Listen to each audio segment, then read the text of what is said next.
party or some type of ideology, he gonna go in as a 19-something sharecropper with that mindset, similar to Donald Trump going in with a 19-something white man, white nationalist type of mentality. You know what I'm saying? So, And Willie love black people. I don't disagree. Facts. He loved giving his money away and helping the people, helping the peoples. Yeah, man. So that's fun. Yeah, man. So it's gonna be interesting, man. I agree though. I do like a Willie Wilson or a dark horse candidate. I don't think any of the other candidates would make any changes that'll be significant enough to really. And then I'm listening to like Denulius, for example. That's just gonna be Rom 2.0. And he already said all the same stuff that everybody else be saying. Like, I just hope this don't come down to a bunch of sound bites where people constantly be like, I help fight Trump and I want affordable housing and we have to lower crime. It's like, bro, y'all been saying this shit for forever, man. Yeah. It's got to be, well, they dropped the ball, the Republicans and the Democrats, they both betrayed their parties. So so to garner votes now, like, man, it's a show me. And to piggyback on what you said, like, I think there was supposed to be a DNC in Atlanta. They wanted it in Atlanta though. And then they didn't want to give it to the people in Atlanta.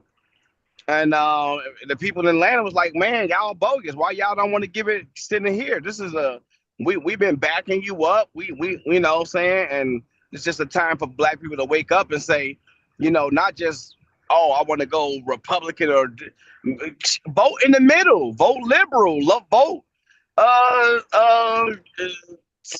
liberal, conservative, whatever, you know what I'm saying? But this two-party system is not working, and they are replacing the black vote. The black vote, they don't care about black votes. They got enough Hispanics. They don't need black people to vote. Enough of us don't vote already. So the little portion that do vote doesn't move the needle that much. Our vote doesn't count. But let me say this: if it doesn't count, why they always go to the black woman, and the black woman pull them through every time? Yeah, because the black woman is the enemy of the black man, and always gonna go to any and other person to make sure she is in. They always say the black woman is the right hand of white supremacy. She's gonna be the first one to call the police. First one to put you on child support. First woman to go, she'll talk bad at you at home, but won't do it at work. So it's easy but it's hard to get a Willie Wilson, a black, dark-skinned, wide-nosed, peppercorn head nigga. But you do know the 4 reasons why Willie can't win, right? I heard one. I remember you saying that. He wasn't a good speaker, and that does matter, And I feel like if Willie had some young people around him, some people like me and Dre, we could relay his message and get that across. But what you was going to, but what do you think is the reasons? Well, you named one that people have been saying for years. His speech isn't good enough. And most black people can't speak, but okay. I overlooked that.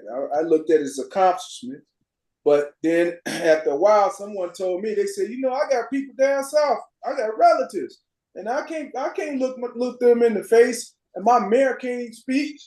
I was like, wow, that's a deep thought there.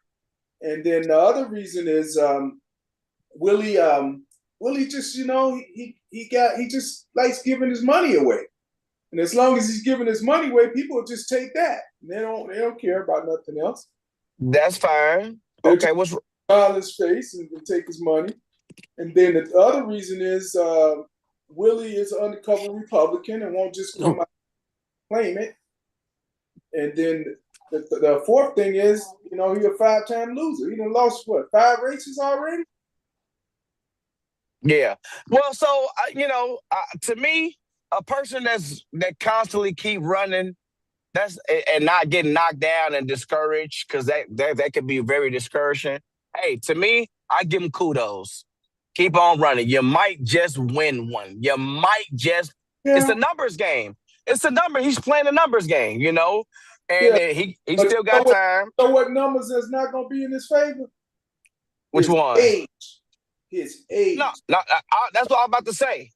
And but if you got I listen, me and Dre, we always talk about politics, and there was always rumors that certain people in the community might retire, and I'm like, these people aren't retired; they're sharks, bro.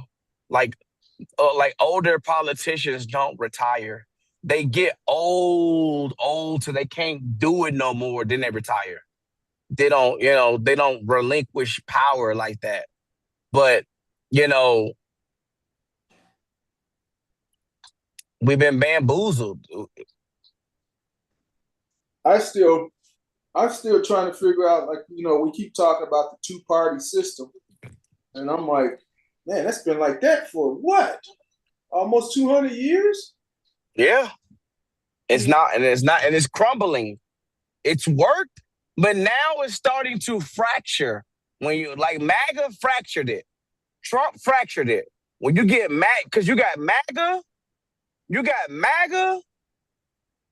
and then you got MAGA, then you got conservative, then you got Republican, you got Democrat, liberal, and the same liberal or Democrat ain't the same in the 90s. These are totally. If you would have told a 90s Democrat, hey, we're gonna mutilate children, we're gonna do this, and nobody would, and we're gonna bring in fluctuation of immigrants, they would have said hell no. But the new liberal wants everything under the sun. And then the problem with and another thing with these 2-party systems, they put everything together. They don't never do nothing. The Democrats don't do nothing for black people. They and then when they do something for black people, it's black people, elderly people, LGBT, and immigrants. It's a total package. And it's like, you can't keep giving us the whole total package because you're not doing nothing for blacks. But the last time you do know the Republican Party did something for blacks, it was 100 years ago, 160 years ago. And you know what? A Democrat ain't topped it yet. A Democrat ain't topped it yet. What? Ain't topped it yet. And now for the gay people, Obama topped it because he let and I ain't got nothing against gay people, but he let it so they could be married. That brought to that 2% of people of the population, made them extremely happy. But I mean, come on. Did he really do that, or was it always by the state, based on the state? I mean, it probably was baseball. Yeah, but it's legal now, so it's across the board. He is known as the gay president. That's what he is. Yeah, he's known as the gay president. And he is black, and I do like Obama. I do got respect, but I am critical. He just didn't do nothing for us. But it's because he's African. You knew you left out one party, one group. You forgot to bring up socialists, because that's a big thing now. Yeah, Democrat socialists, definitely. Yeah, and I'm totally against anything that's socialist, communism. I think you should be. I think if you call yourself that, you should be jailed immediately. They put socialism and communism in the same bag. It's just not the same. Yeah, but if it's any ism spoken other than capitalism in America, you should be jailed immediately for those radical ideas. We don't do that here. Well, I mean, don't you go to the post office? That's socialism The post office, you know what? We need to change that because I think that's common courtesy and decency. Free No, lunches is decency. It's common courtesy. It's well, everybody paying their share, and I get it. It's a portion. Parts of socialism work, not the whole system. Parts of it work. And not all the parts of capitalism work, as you can see. So not all of it works. I'm in agreement. Some socialistic parts, but everybody is a cog in the wheel. So everybody got their own type of, you know. Yeah.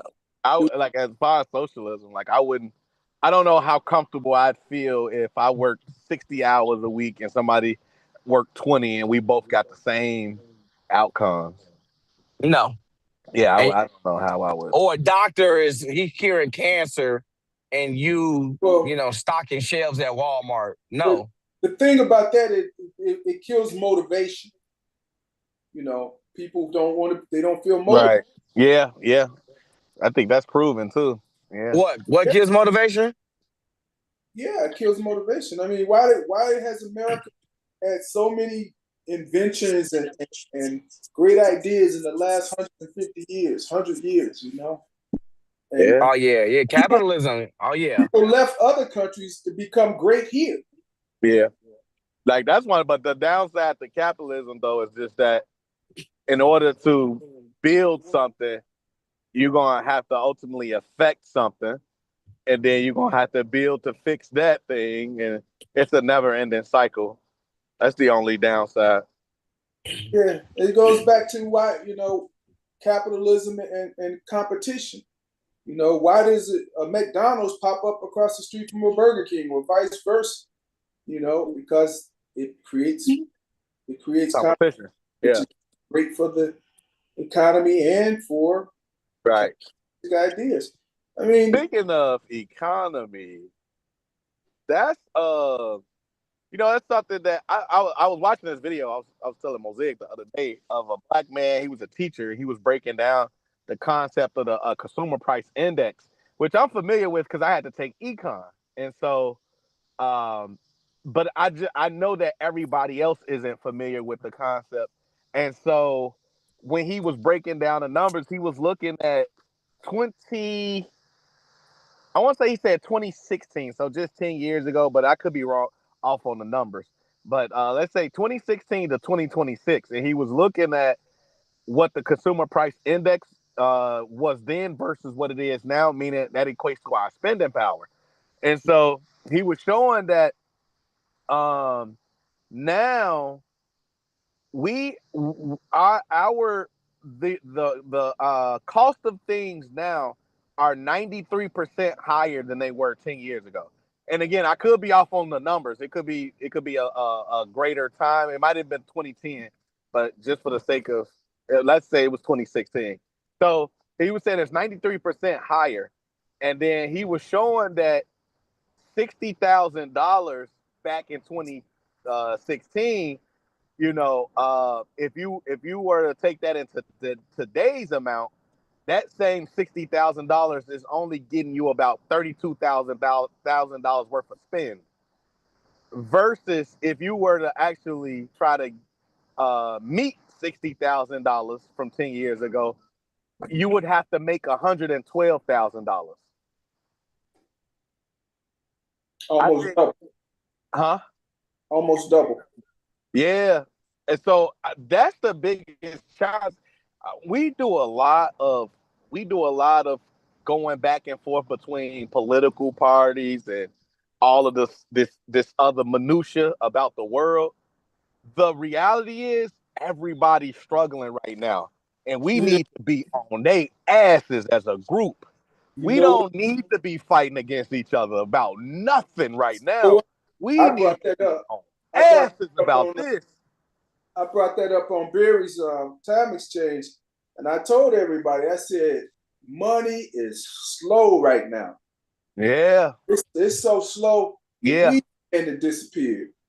Yeah. And that ain't happening after they've been out there for 20 years. That's just doesn't happen, And Yeah. and then this one guy, I guess he lived up in Winnetka, he started laughing.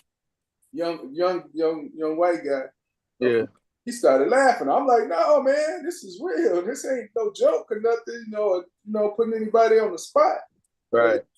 It's very obvious what's going on. Money is so slow. Yeah. Man, I mean, Man. if people ain't seeing it, you gotta be the one that's holding it then. Right. You gotta be the one that's putting the molasses on it. Because it is slow money now. I'm hearing so many people. Guy at the company I used to work for, he talked to me the other day. He said, Steve, we down to 16 people in the manufacturing. We used to have over 200-300 people. And he said, yeah, if they're trying to buy some equipment, that's about $2 million worth of equipment. I said, well, the reason they're doing that is because they don't have those people in there anymore. But where are they going to get the money from? Because he said the orders. He said, man, our orders, we don't have a lot of orders going on. We have plenty of orders in the summer. And I said, yeah, but I don't know. Money's slow. I talked to another guy. His son sells software, and out on the West Coast. He said, Dad, he's telling his dad. He said, Dad, it's just so difficult to close these deals and get these sales pushed through. And he said, it's a trickle down, trickle up, and trickle every direction. Yeah, man. You got to hold on to your bread. You got to get tight. You got to get real tight.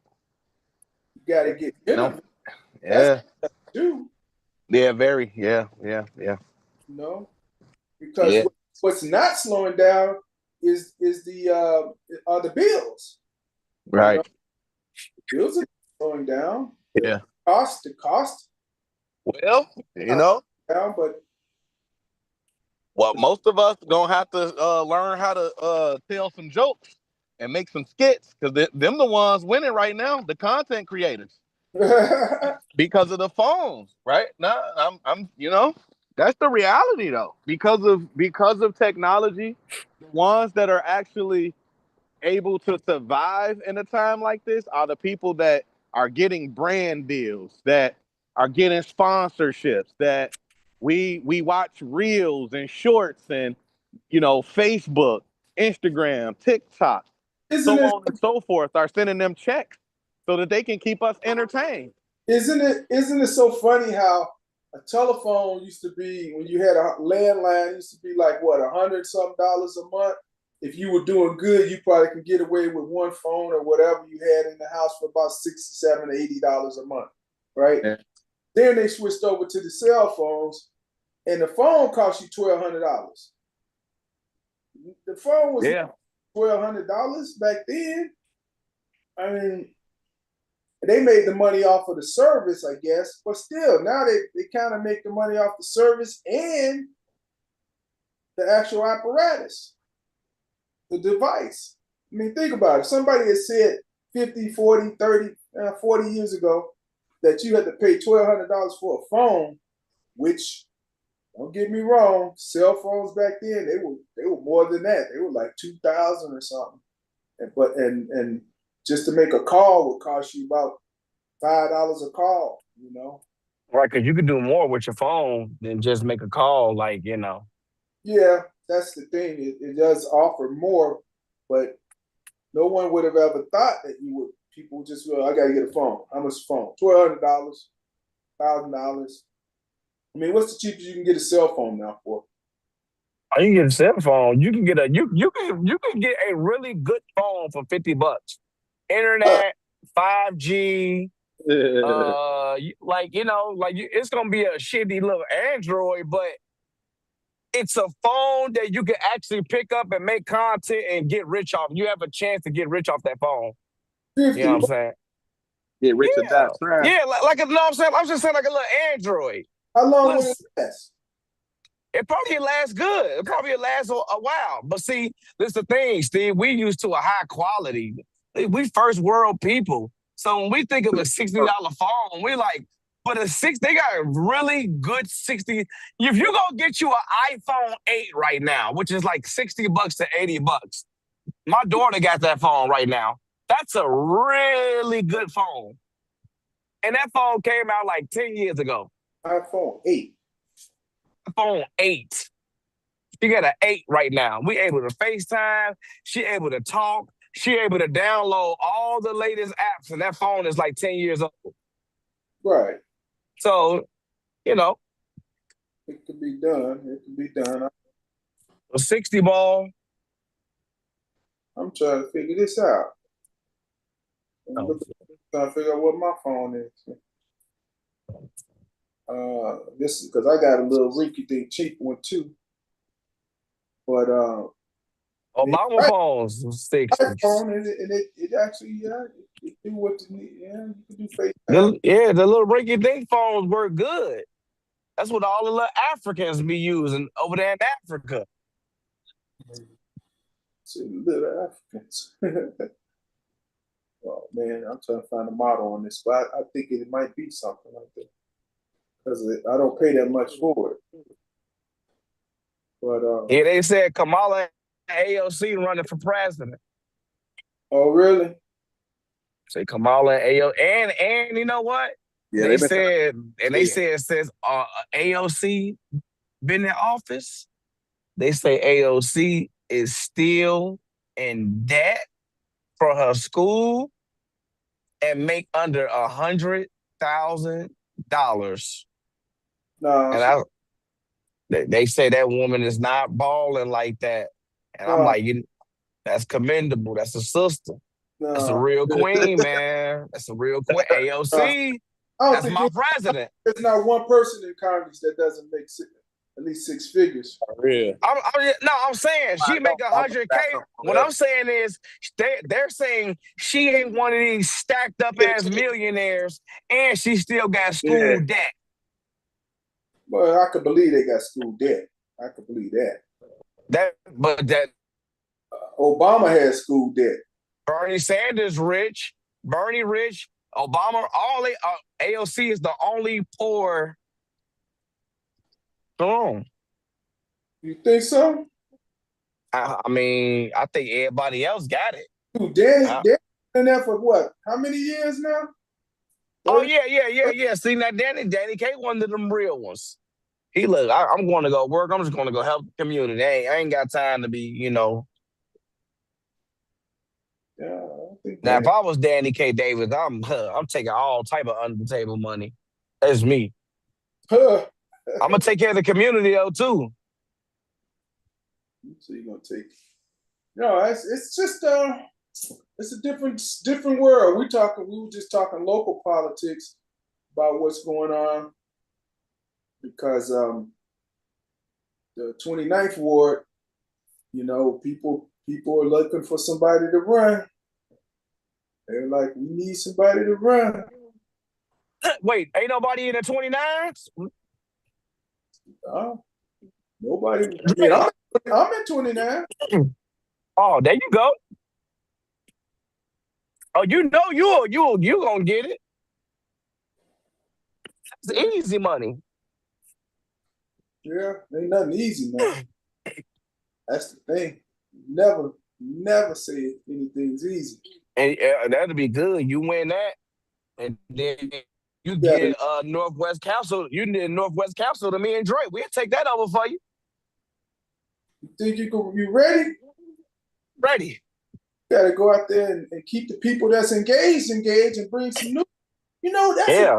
That's a good question because again, when I came aboard, there weren't a lot of, I want to say maybe not even 10%.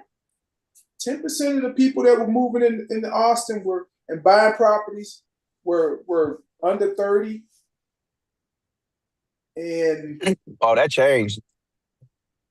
Yeah, that changed, Jerm. They said the average property owner is 40 years old now. Yeah, that's true. It's 40 years old is the average property owner. I think Drake just made it, a couple years ago, He just made it, but yep, the average, the cost of living is higher. It's, they playing with the inflation, they playing with the money, the monopoly money. So we ain't gonna never get no status like it used to be, huh? Nah, it ain't gonna never be like that. Them the golden days. That's what that was a real American dream. Yeah. Now it's about really just hustle and bustle, and it's about, and that's like what Dre said. Everybody should be coming together, getting on these politicians' helmets. Like, hey, y'all really messing up the economy. All this back and forth bickering. Who cares about who want to marry who? Let's get the money right now. Yeah, that's what. We got to get America right on the money. Yeah. Let's get the money right now. I don't care what color real. you is now or the crime in the city. Let's get the money right. Then we'll get back to we can fight each other. And, so I swear, as soon as we get everything together, we could go right back to fighting. But man, right now, nah, hell no. It's I think it's dire right now. It's real dire. Yeah. Yeah, it's a really weird state that we're in. And you know, the only people, and it's kind of odd, the only people you don't hear that's really that's kind of fidgeting about this are seniors that's like on fixed incomes. And I don't know if they've been on their incomes from fixed income for a good period of time, so they feel a little bit at ease. I'm not going to say they're at ease. I'm just going to say they're not like, oh man, what am I going to do for a new car? Oh man, what am I going to do for food? Oh man, what am I going to do for housing? You know, they've established something over the decades, and they're not looking like, oh, this all can crumble. Especially when they done seen the rerun 1,000 billion times already. Yep. Here you go, another one. Here go another one. Yep. Here you go another one. We're gonna be all right. What's We're that? gonna be all right. What did you say? No, I was saying, especially when they done seen the rerun so many times, they just like, yep, we done been here before. Yeah, but I don't know. This one feels different. Every time it's gonna feel. Every time there's an economic strife, it's gonna feel different. What Tina Marie say? It's like deja vu. Nah. See, the difference here though is that the gap between a livable wage and the price of been like that for the past 15 years. No. Hell no, not like this. No, not like this. The gap is widening at an alarming rate right now. You telling me it's okay to spend $500,000 for a house when the average person doesn't even make exactly right $10 or right exactly. No, I'm not saying that, but I'm just saying it's just been to me. It's been unlivable. No. I mean, bro. When did it start being unlivable? Because Dre, for you, it's different. For most of the people, they've been struggling for years, bro. It's been unlivable, bro. Man, it's been unlivable. Yeah.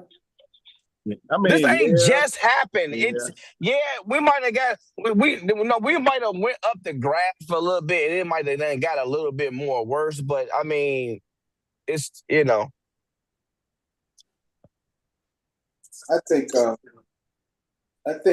it's changed to the point where it used to be a period where you could get a job paying $10 an hour and then go get another job paying $9 an hour. Now you're making $19 an hour. When the minimum that's the truth right there. Minimum wage is really just $6 an hour or $7 or right.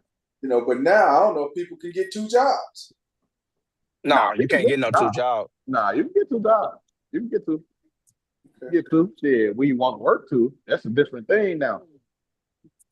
I mean, but no, to be honest, bro, you ain't getting two jobs like that right now. No, yes, I believe you can. Only I'm telling you can. I've never not had two jobs. My whole entire working existence, I've always had two jobs. Again, bro. 13, 14, 15. You going off. You ain't going off with the average poor black uneducated no high school diploma. No, bro. I got homies, bro, who done left the job, came back, bro. Like, nah, bro. There's not a lot of work out there, bro. It's really not. I mean, I can't argue with what I don't know. It's not a lot of work out there, bro. I don't know that. Well, we're in a service economy. Let's be real. Being in a service economy, how much service can you do? It's one thing to produce something, put it on the shelf and let it sell, but it's another thing when you got to be out there 8 hours or 10 hours at one job and 10 hours at another one. I mean, that's the truth. I don't know how you do it. I mean, you could do it for a small time, but that's not living thing, you know. 10 hours for a decade. Ew. I mean, I did it one time, 2 8-hour shift jobs, and I did it for 3 months, and it seemed like it was a lifetime. They got to do like my brother, man. My brother, he love where he work at. Shit, he love it. His ass work, goddamn it, sun up to sundown. And so it's out there. Again, listen. I'm gonna be real with us right now. Them blue collar service jobs, they out there. If people wanted to really go to work seriously, they will stop playing in their ass and become a tradesman. There is a ton of money available right now in those fields. That is true. Now, come on now. Like we got that's where the bread at right now. Those industries are hurting for people right now. We keep saying ain't no opportunities. No, it's plenty of them. Now, what you gonna do? You gonna go over there, or you gonna still stick with where what you know is going by the wayside? Right. You know what I mean? So I'm just saying, you know what's up now. Let's not act like it ain't no opportunity out here. Plenty of it. Yeah. Got to get right. How about this? How about certain people working in certain jobs? You know? Yeah. Certain groups. We only see certain groups working in certain jobs. How about that? Yeah. How about that? Which jobs in particular, though? I mean, most jobs now are service. Let's go to McDonald's, food industry. Who do you see working in the food industry mostly? Oh, man. Hey, man. Come on. We know who up in there now.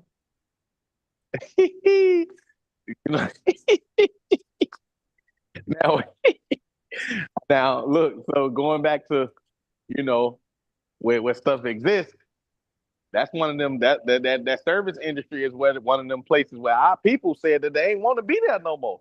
They said they weren't taking them jobs. Well, and I ain't gonna lie. Love my people to death, but goddamn it, we make some of the worst service industry folks in the world. Mm-hmm. Shit, man. I ain't gonna lie, man. So it'd be difficult to want to go where we be at. Hold on a second. Mr. Glover want to say something. Yeah. Go ahead, Mr. Glover. I totally agree with everything that you all are saying. I'm an older man than all of you. And all my life, to acquire something, I had to work 2 jobs. I drive a cab for 20 years part-time. Had a regular job. Raised 2 kids. And if you want something, and I know it's just like you said, this country could do better than it's doing. But if you want something in life, and like you all said, it's money out there. It's up to you. Do you want to do it? Mm-hmm. It ain't for everybody. Some people, and we just have to realize, I don't down them or not, but some people just don't have it in them. Mm-hmm. They don't. Because the system. They don't. And it's not easy, but you can't let the system get to you. You have to sit down and figure ways. And you don't have to rob nobody. I'm going to get me something. And in my life, I've been successful. I'm retired now 8 years. And you got, like I said, you can't take no for an answer. Because if you get out here and you're a positive person, things will happen. People you don't even know, if you just get out here, will turn you on to things that you know. But if you're just sitting idle, because it's too a scared man and a lazy man Ain't gonna never have nothing. Yeah, but that's why I built that's what my organization focuses on. That's why I call it, business and people development, and I say it's about building our economic and social capital. Yeah, for sure. Phone number with that. Because, like one thing to... Hold on, Jay, hold on. And the way it's tough on young people. They have a right to be upset. You got to wait to 40 years old to acquire some property when this country has all the resources. It shouldn't be like that. And I agree. We all got to get together, get on these politicians. Because the difference is getting wider and wider. And when a person get a college degree, hold it. Oh yeah, perfect. And so hold it till it beats. So I agree on that thing. We got to get together and get on these politicians because all they doing is getting rich and we getting poor. Right. And we don't talk about any issues for the people. We don't do anything for the people. All they do is bicker. Thank you. Oh, that makes sense. You either. Have a good one. And it would be a difference if the research sources weren't. Right. And then you take everything, and then you're gonna try to tell us, you're not taking everything. We can see it. Because it's not there. But you all are right on thing, right on point. And people have to learn this too. And they don't make any excuse for government. You got to be creative in life. Nobody can advocate as good as you can for yourself. And when you see an opportunity, you have to take it. You make your opportunity. So that's all I got to say. I'll listen to the show. All right. What you were saying, Dre? I forgot. You were saying that. I forgot. You was talking about the Rooter Center with. Oh yeah. Well, I was saying that was the whole purpose behind developing the Rooter Center as a place. Well, I like to say, it's about economic and social capital development, because as Mr. Glover was saying, and I think a lot of us in our community don't typically understand that is part of your economic growth. Knowing multiple people that can help you along your journey in various ways is critical to developing your economics. Right. And so that's why I tried to make sure that was a part of the fabric of the organization. So while I try to get people to understand how to build wealth through financial literacy or education, we also focus on their business development, but also I try to encourage them to connect to the people that matter. So as we talking about politicians, I've long said politics is nothing but the relationships to get to the resources. So like when I do my cannabis workshops and I'm telling people, like one of the parts in there is about advocacy. So I always go around the room, who know they alderman? What ward do you live in? Who's your state rep? Who your state senator? And why you don't have a connection to these people? And my hope is that they're hearing what I'm trying to put down. But going back to, again, what Mr. Glover was saying, the reality is all I could do is put information and education and knowledge in front of you and then tell you what you need to do with it, but I can't physically make you do anything with it. And that's part of the problem for us that I see it in a lot of ways too. I get a lot of people that come to me and ask me about business development and connecting them with such and such, but then when I'll be like, okay, so did you do that? Did you do what I said? I would say more recently, I've been getting a lot more people that have been doing it. For the most part, since I've been in existence for this year and a half, it's been far greater that haven't put the work in. But that again, that ain't for me to decide. That all I'm here for is to make sure that they understand, some of these processes, some of these systems, and they know who the people they need to be connecting with that can help them further than I can. Right. And the other thing is, you can't do it for them. For sure. You know, I mean, they want you to. I won't even try to do something for somebody. No, I can't do it. I cannot do it. I can't do it. I don't have the capacity. I'm way too busy. I always tell people I'm way too busy to be, sitting focused on. I'm gonna give you the steps, and then I'm gonna tell you to come back to me after you did the steps, and then we gonna keep going. But I need to know. See, that's my little process of weeding people out. When I something to do, that's me seeing how much are they actually willing? How serious they are. Or they just coming here to talk to me. You know what I'm saying? So when I get a person and then they come back and be like, yeah, you said to do da. I did that. Now I'm back. All right, okay. I see. You really on something. Now we can little vetting process. Really get down to the brass tacks and start doing some work together.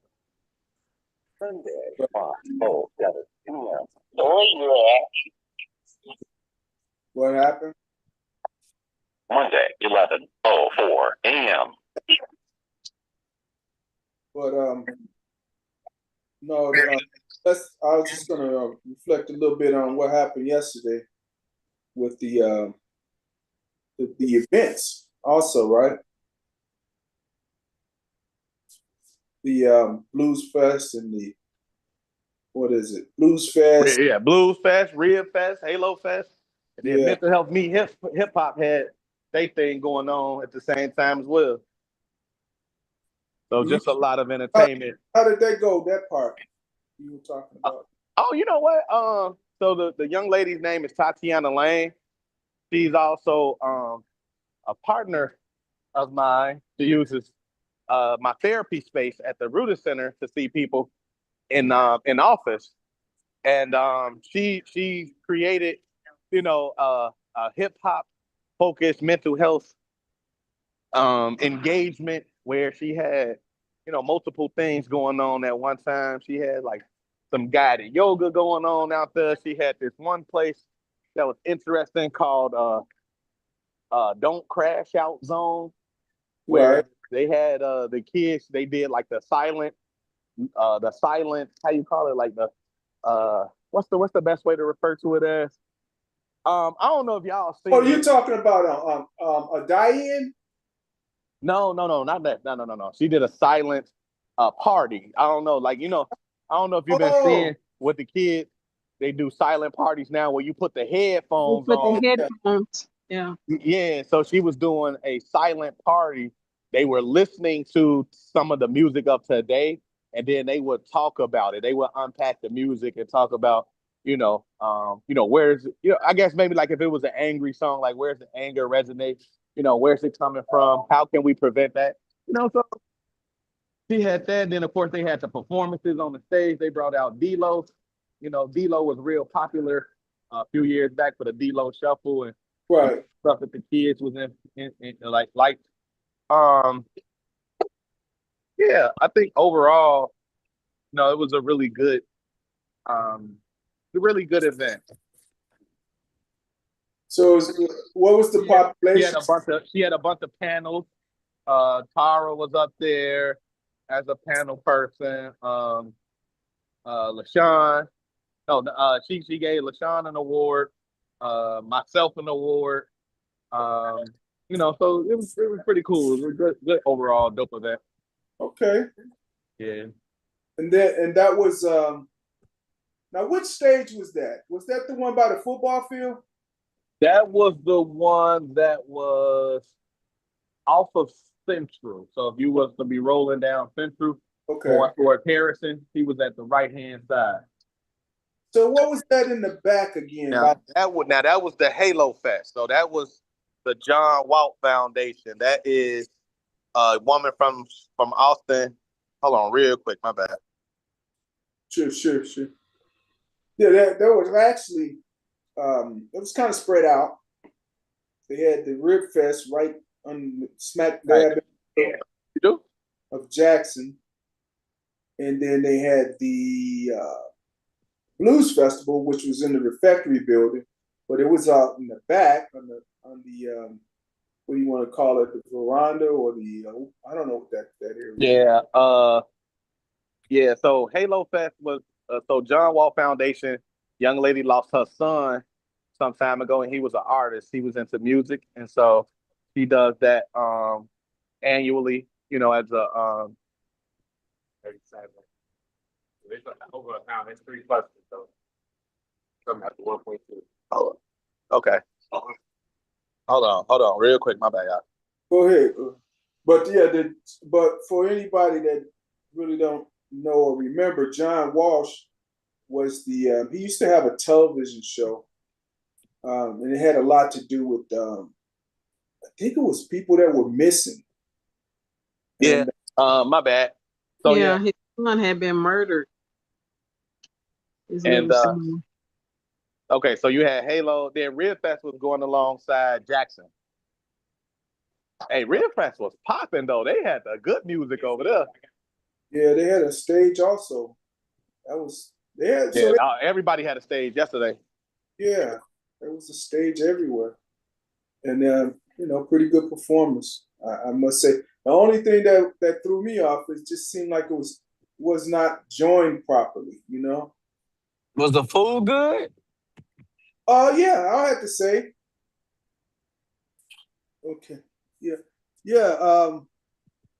The food was pretty good. Yeah. It was a good time all around. Then the Blues Fest was over there in the back corner. Wait. That John Walsh Crystal says a different John. Yeah. Steve, you talking about the old guy that did that show. This John, that the young lady does the event, the music event. She lives over here on my block. And her son's name was John, and he was a musician. Actually, he was my nephew's best friend. Oh. And he was murdered. Yeah.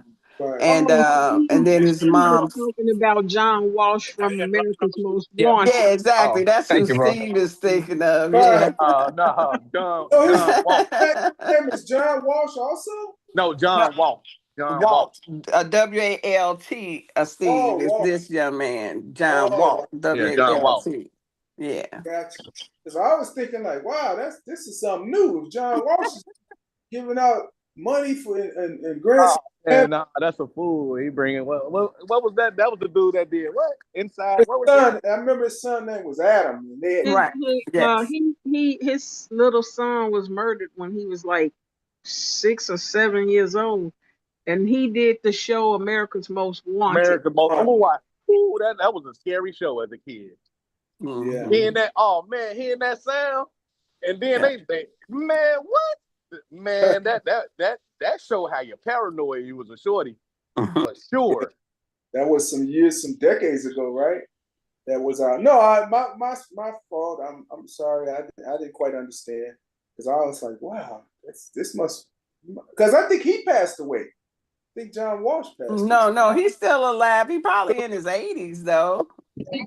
75 or 80, something like that. Yeah, it was pretty tragic. They kidnapped this kid and out of the grocery store with I guess it was like a Walmart or something. He was looking at the toys while his mother was shopping, and somebody snatched him out of the store.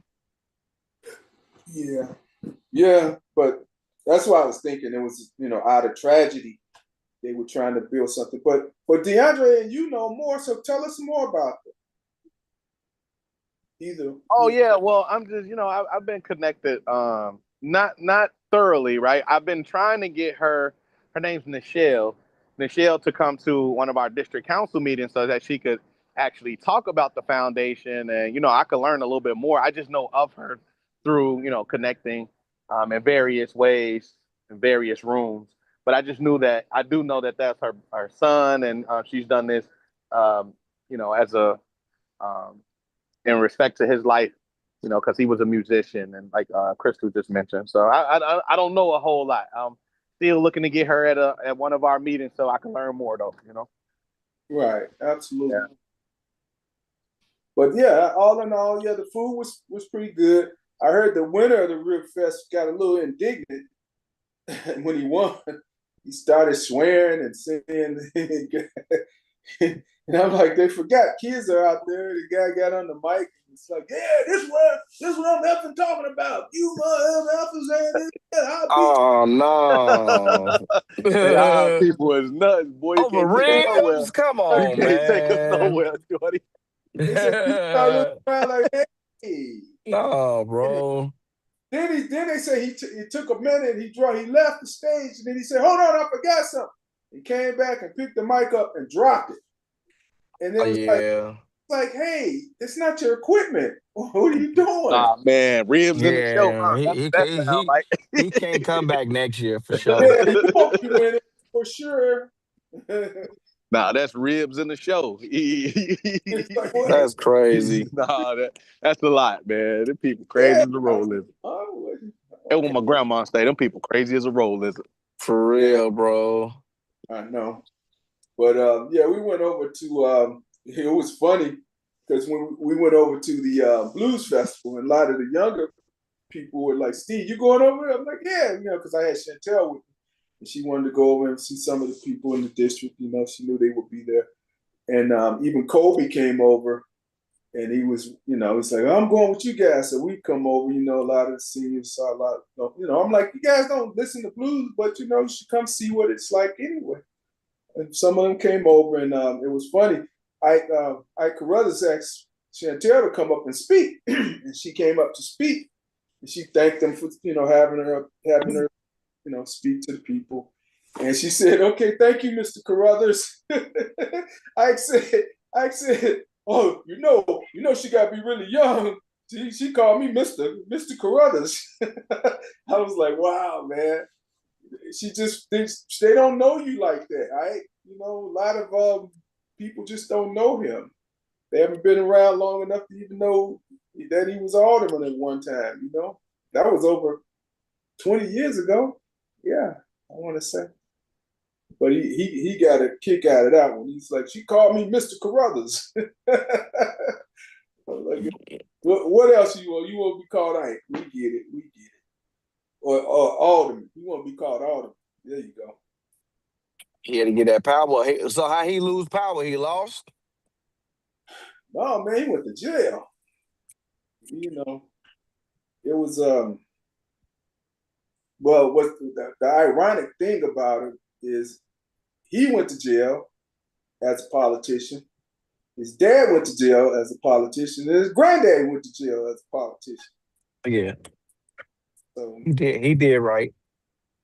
He followed the bloodline. He did right. Yeah, you go and look up in the annals or the history of corruption in the city. You'll see the Carruthers name in there about 3 times. The Sims Carruthers name, yeah. You'll see it over the decades. But yeah, all in all, it was a good time. Saw a lot of people out there. I said, you know what? What's really strange that I don't know if you picked up on this, DeAndre. The groups of people out there, I didn't get the chance to go over to the mental health part, but I know between the Halo and the Rib Fest and the Blues, the people were grouped like in Blues Fest. I saw more 37 Ward people over there than anything. Probably about 10-15% of people in there were 29th Ward. Then you go to the Rib Fest, it's like, who are all these people? Then you start seeing people from Lawndale, people from Garfield, a sprinkle here and there, some Austin, Austinites and or Austinians, or what are we supposed to be? People of Austin. And but what was it like over on the central side? Oh, and then of course in the Halo side, you saw just none but young people. Everybody over there was under 35, What was it like on the other side, on the central side with the mental health? Anybody? Did he go? Where did he go? Oh, yeah, he left. Nobody else was over there, I guess. I didn't get a chance to go. And then, of course, after all, there were 3 block clubs going on right down the street. 55, 54, and 53. It might as well have been 5200 block of Gladys. They all had their block club party at the same time. And you were there, Miss Jacobs. Did you? Yes, yes, I was there. That was nice. I really enjoyed it. I mean, hey, we got a chance to play bid. I hadn't played bid in a while. I like that. Yeah, they tend to have a pretty festive event. They had a stage. They had a stage there. Yeah, they had a stage, the band, and it was all. It was all. Stage, yeah. It was good for us seniors. Yeah.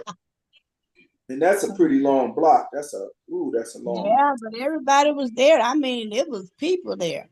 Oh yeah, yeah, fun and festivities. Congressman Davis came out. They kind of gave him a send off for his birthday and you know his up and coming retirement.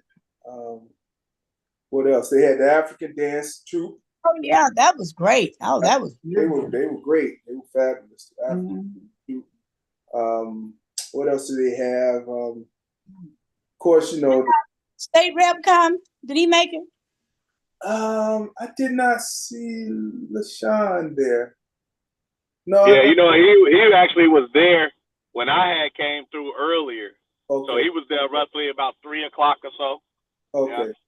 Yeah, because we didn't get there till about 5 or 5, and yeah, about 5 I think. But yeah, it was pretty good good day. And then of course we had in Galewood, we had the what they call it Galewood stock. Yeah, Gale stock. Yeah, it's another, you know, they put a stage out and they sell alcohol. Now that's the difference. They sell alcohol right in the middle of the streets. And everybody just, I don't know what it is. They got this thing of, they just love walking up and down the street with cups and drinking with the kids, you know. Yeah. And I'm ready to start an infused food truck. That's what I want. That's what I want to drive around in. An infused food truck. And when you say infused? Oh, cannabis, marijuana, THC. Nice. Wait, but wait, it's in the food or is it just? Yeah, it's in the food. Yep. So you can get you some wings, you can get you some nachos, you can get you some drinks, some candy, some dessert, infused. Yeah. And people get down like that? No, you haven't seen it yet. That's why I want to do it. Okay. It's legal. And they have forgivable loans to be able to do transportation as well as infusion. So I just want to put the two together and create a new concept. Right. As long as you're not being infused with the food and the infusion while you drive. Yeah, nah, really. They got people. Somebody working the back of the truck and somebody working the front. But no, I think that might be a good idea. People enjoy that, I guess. You know, I mean, what's the difference, right? People buying alcohol off a truck or a vending staying in the middle of the street, right in the middle of the neighborhood. Yeah, same thing. They load up, man. They load up. I was walking down the street. Some of my neighbors, they had a supersized cooler on wheels. I guess they decided to just drag their own alcohol. And they were like, "Hey, you want one?" I said, "No, thanks. I really don't." People don't like when you turn down their alcohol. I don't know why, but it's like, oh, what's wrong? And I'm like, no, it's nothing personal. I just don't drink, you know. And they said, you gotta have you a little beer. Ain't nothing wrong with a little beer. No, I was told years ago. I told him, I said, I knew a guy, it's an Irish guy. He told me years ago, never tell anybody you don't drink. You tell them that you had a problem, and they'll leave you alone. Yeah. And one of the guys, he was out there. He said, "Yeah, I got a problem, and it's right here." He popped it out. I was like, "Okay, all right." But yeah, man, it's a few thousand people come out to that, and it ain't. It's not, you're on they just take over an intersection. That's all they're doing. An intersection, a little corner of a school. Yeah. Steve, where is Barry and Walter tonight? Walter? I don't know. I called Walter earlier because we were out getting petitions yesterday, and I was trying to make sure where he was at. But I don't know. Let me see where is he? I know you wanted to talk about something. Where's Tiny? That's the question. Yeah, where's Tiny? I don't know. I thought maybe they go on vacation. No. Good question. But Barry probably come on in a few. No, okay. Other than that, you all, we were just talking about a little bit about the politics of what's going on, and how money is slow, but everything is moving a little slower. If you ask me, politically things are just kind of slow pace also, And let me see. I was just thinking. I thought that was Walter singing me something. Okay. No. We actually had Chantel and LaShawn. They went out today. They had groups of people that were out throughout the Oak Park area, hitting doors, and then let me see, who else is out? I don't know. I don't see anybody else out right now, other than people trying to get petitions for Chris, and I'm not hearing a lot of people signing petitions for him. Anybody else running, Steve? Not as of yet, but I'm hearing some things, just hearing some things. But right now, yeah, first of all, I know they're trying to really capitalize and get as many as they can while they can, but I've been hearing they've been getting turned down quite a bit, especially at block parties. I heard that people on the block parties have really been like, no, we're not doing anything, Specifically for Talian Pharaoh, or just period? Specifically for him. Oh wow. Yeah. Man, I could tell you now, people in Gilwood they're not digging him at all. I don't think nobody is actually. Yeah, I know. I haven't heard nothing but bad things. Well, not bad things, but that people don't plan on supporting him. Yeah, they look. The funny part was I walk up in the Blues Fest, and I see all Ike. Everybody asked me, I heard you running. You gonna run? I said, who told you that? Where'd you get that from? Why did you saying that? And I know all of their camp. I know everybody that worked with Ike and Chris. Been knowing them for years. But it's just so funny to hear them say it. Even Benny. Benny is one of Emma Mitt's brother-in-laws. And been knowing Benny for some years out there. He was the first one to approach me. I was like, come on, Benny. I know you like I know you. But yeah, that's the set. Look, what's really strange about it is many of the white people in Gilwood, they are livid. I mean, the stuff I heard last night come out of their mouths, I was like, wow. It makes me feel bad, About Talian? About pardon? About Talian Pharaoh? Oh yeah. Yeah. I was like, man, you talking about a black man, but I'm like, whoa, where we going with this? But yeah, not very good comments. And they really are upset because of the Mars Candy situation. which is that the one on Narragansett? Yeah, they closed after 100 years, and they're talking about developing some apartments over there, and people are not really pleased with that. Oh, you know what? Speaking of, wait, are you talking about where the Walgreens was? No, further down, bro. Down I'm talking about North Narragansett. Avenue. Yeah, on North. I'm talking about well, wait, which one you talking about? Oh no, okay, so that's separate. The Walgreens is separate. I'm talking. Yeah, because I seen that they just started tearing that down.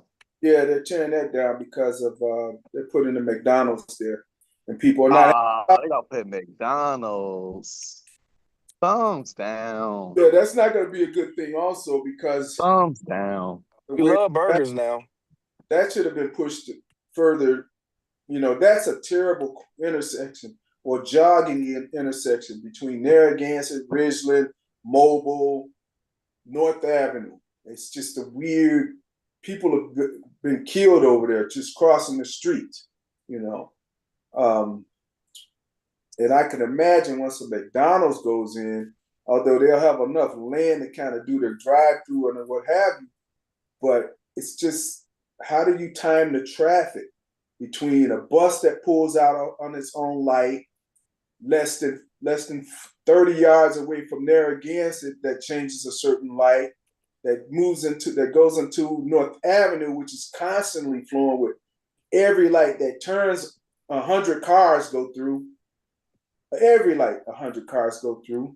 And then you got Ridgeland and Mobile that come, face to face with each other, less than 50 yards away. So it's going to be a weird setup, how to get in and out of there. And the neighbors are already, they didn't want it because they say they have problems with the traffic as it is. So, it's a thing. It's a thing. But no, we're actually talking about Mars, M&M Mars. In the M&M Mars, that situation, it's predicated around something that the M&M Mars family said they were going to do to support the community once they leave or were about to leave or going to leave, and then the developers going to come in and put in presumably this large amount of apartments, and the community's like, no, we're not doing the apartments. They don't want any apartments. That's the crazy part. And they want to have a vocational center or / library / community center. So that's part of the push, along with, they got to make money, they got to make some revenue and taxes and what have you. They want to put housing.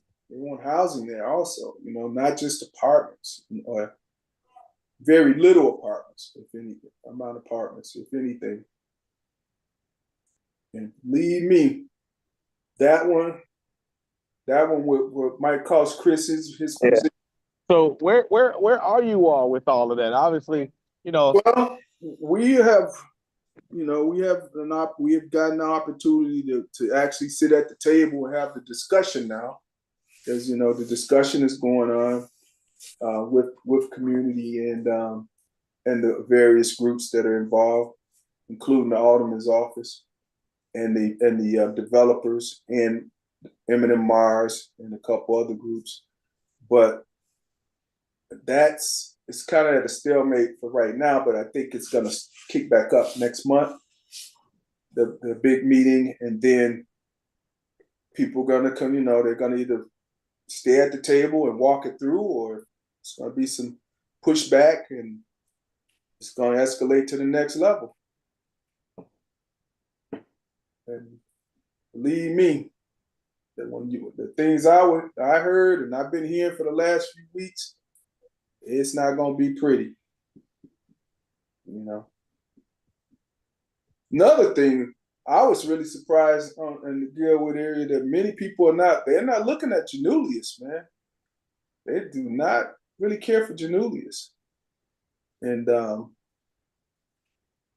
think it goes back to a couple of things. One, his dad and that bank that they own, when they I want to say, for lack of better words, hoodwinked the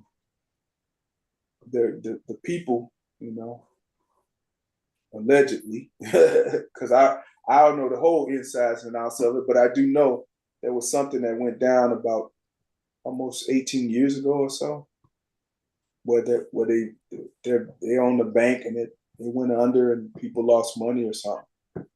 But that, and then the other thing I'm hearing from people is the idea that why is he trying to go between, you know, get another seat when he's still in a race for the seat that he has, you know? And don't get me wrong, it happens a lot. Wait, now who is this? Janulius, Alexi.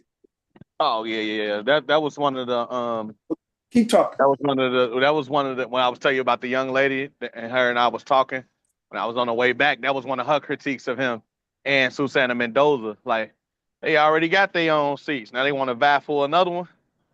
Right.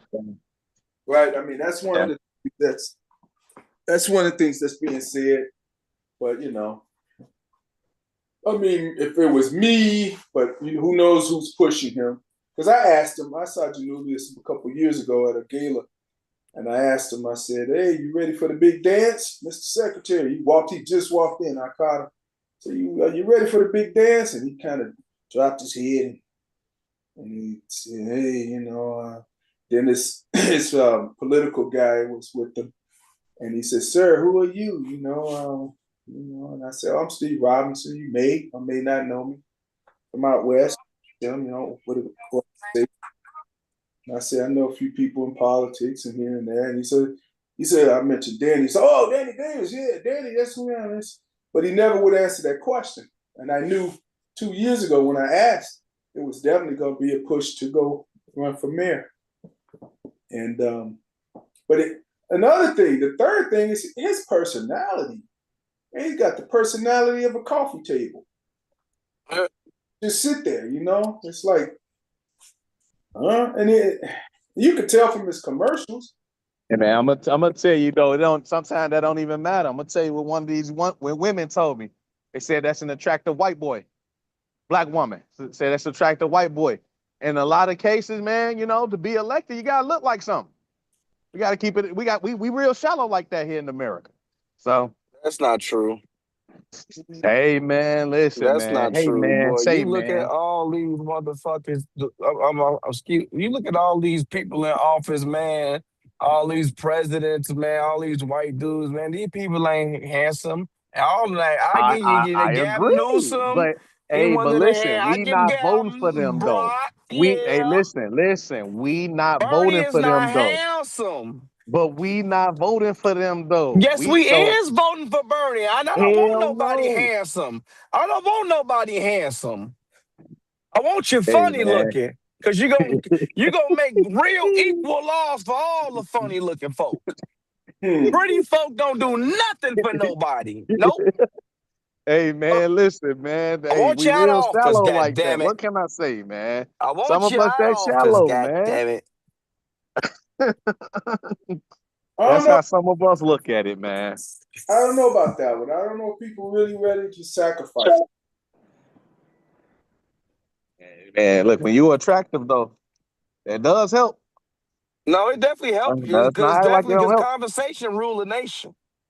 So, you know, that conversation part is gonna get you in the dough. Listen. Now, all you gotta do is have a good mouthpiece. Oh, you can sway him. That's how Obama got us. Obama was a handsome guy. You know, he could sing a little bit like Al Green. He could hoop. He ain't know how to talk. Oh, it was sold then. Come on, man. Y'all better act like y'all know. Y'all know that man got in there because his looks too. You have to have the appeal. You have to have. And when he throw them suits on, oh yeah, it felt like he was born in that suit. I'm like, oh yeah, he could wear a suit. He could wear it. It fit nice. When he sit down from the ankle to the cut, it was perfect. I'm like, oh yeah. Hey, come on now. Yeah. Come on. Yeah, appearances is one of the things that people look at, but you also gotta be, you know, it works in the reverse. Trump. I mean, he's a funny guy. Now, as of lately, yeah, ain't been working. But that charm he had in the beginning when he was a young, vibrant Trump, saying funny, witty, snappy with it, that's good. Yeah. I guess every little bit counts. If you're weak in one area, you gotta be strong in another. But at the end of the day, people are gonna not like you when all policies start to fall through and they're not getting anything out of you. They're gonna say, "Wait a minute." I mean, I remember. Let's just speak on Obama. He had not been in office 90 days or 30 days, and he had passed all of these bills. I mean, not bills, but executive orders and things. And everybody was like, "Why is he doing so much? He's only been. Why is he doing so much?" I'm like, man, isn't that a good thing to get us moving and get us out of a hole? And I thought it was phenomenal, but other people just didn't like it. So, yeah, you say he spoke well and he was this and he was attractive and this and that. He had nice suits and whatever else. At the end of the day, people will find something not to like you, for. They will. I mean, I definitely just wish he would have just did more, But then again, at that time I was blind. I didn't know he was African. So now it makes sense why he didn't do nothing for us. He said he was African. I mean, your lineage is your lineage. People that come from the people that pick that cotton, we look at the world totally different from our African brothers and sisters. What's the difference? His mother was Irish. She picked potatoes. What's the difference? His mother is where the difference is. You don't have that ideology of a Black American. That Black American ideology is something else.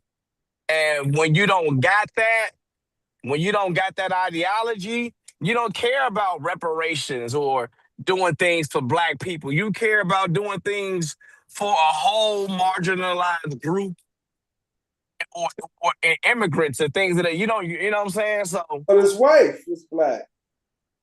Whose wife? Obama. Right. Yeah. I mean, and she also got that African to where he at too. Why he said that? Dre tell you, you know what I'm saying? Like she was the key reason for him being the president. She took care of him. I mean, what do you mean? Yeah, as a wife? Yeah, as a wife, but it took that Black woman to cultivate him. And Muhammad. I don't know about that. You lay it down, Dre. Go ahead, give him that history. Give him that history.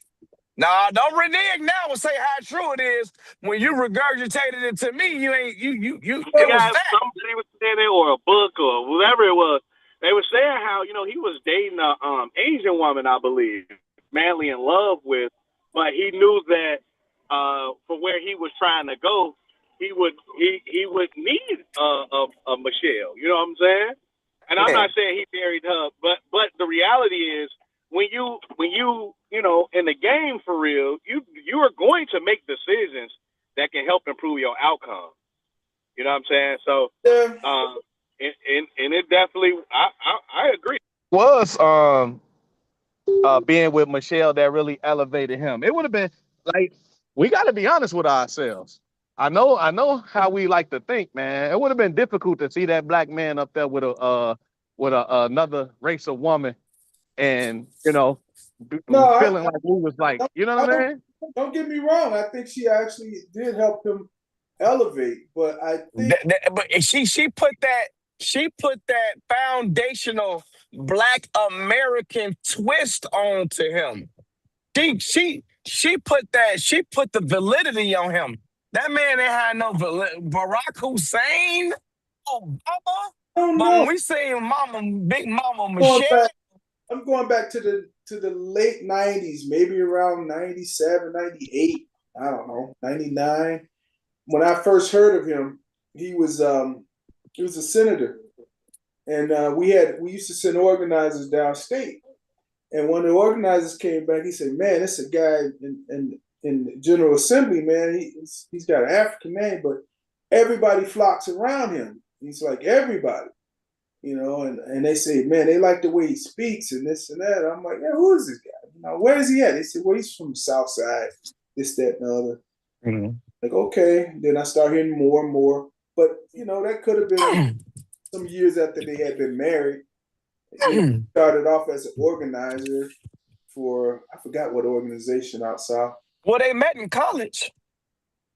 I don't know. Did they meet in college or did they meet? I thought they met like a little bit around the college time. No, when he was working here in Chicago on the South Side, they had him working on a project.